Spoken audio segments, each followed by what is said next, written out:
This was a respectful meeting and a substantive meeting and a very candid meeting. I don't think lecturing's at all the right word to use.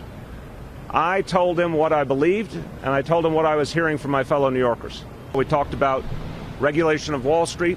I raised my concerns about any repeal of the Dodd-Frank bill and what it would do in terms of furthering the economic security of New Yorkers and of millions and millions of Americans, and the deep concern that we would go backwards and that our economy would be in peril again and we would run the risk of another crash. I talked to him about the proposal for tax cuts for the wealthy and for corporations. I raised my concern that this would make impossible many of the changes that we need in our country, particularly the investments we so desperately need in infrastructure here in New York City and in cities and counties all over the country. I talked to him about concerns about proposed deportations.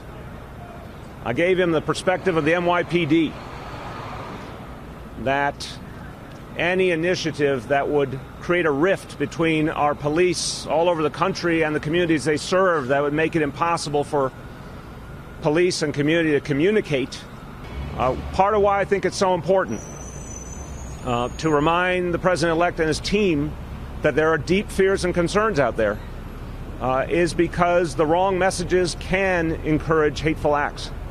So I certainly made clear that I think sending a message of unity is crucial.